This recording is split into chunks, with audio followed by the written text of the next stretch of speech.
Can you hear me now? I was told if I talk nice and soft, it'll work. So I'm going to be brief because we're ready to party. I've got my beads on as well, and later on, if there's no video, we might flash. But I'm going to have to get rid of this, boss. Senator Lester, good to see you. Thank you. Good to be here. Congratulations on a wonderful event. Great to have you here. Great to be here. I'm Mayor Boughton from the city of Danbury. It's my pleasure to be here. I'm going to be brief because I know we want to party and have a good time. I'm going to give you really three thoughts of three things that we need to do for our great state. First of all, a little bit of background about me. Before I was mayor, I was in the House of Representatives with Rob. We sat right next to each other. Prior to that, I was a teacher. I taught social studies for 14 years at Danbury High School. And as a teacher, I got very attuned to the 3 R's. You know the 3 R's, reading, writing, and arithmetic. Well, folks, we need the 3 R's for governing.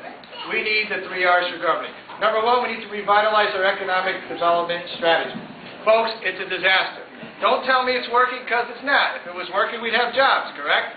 So we need jobs now. We don't need them 10 years from now. We need to put our people back to work now. That means we need a state that is partners with business. It's not an adversary to business. A lot of candidates, particularly in the legislature, will tell you how they're pro-jobs. Not many of them are pro-business. So that's number one. Number two, we need to redesign our state government. Let me ask you a question out there. How many out there have ever dealt with the DEP? Raise your hand if you ever dealt with the DEP. All right, we're going to get back to that in a second. How many people out there have ever dealt with the STC, State Traffic Commission, DOT, Department of Public Health? How about the DMV? Did you like it? Was it good for you as it was for me? It was torture, right? When I become your governor, we're going to fix that. By the way, when I become governor of this state, we're going to make sure that we straighten out those problems at your transfer station, and we're going to make sure that no trains run through this community with freight on it.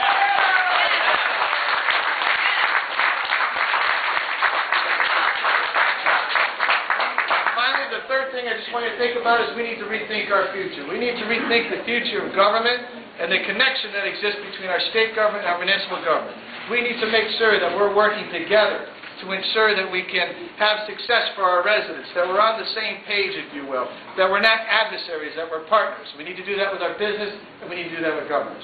Now, folks, I'm being brief, and I certainly will circulate around. I can answer any question you want. But I want to challenge you to do one thing. The next time you're on I-84, heading down between exits 1 and 8, I want you to slow down. Not too much, because I don't want you to get a ticket. But slow down there.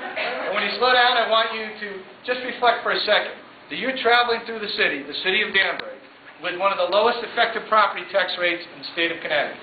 You're traveling through a city with the lowest sewer water rates in the state of Connecticut.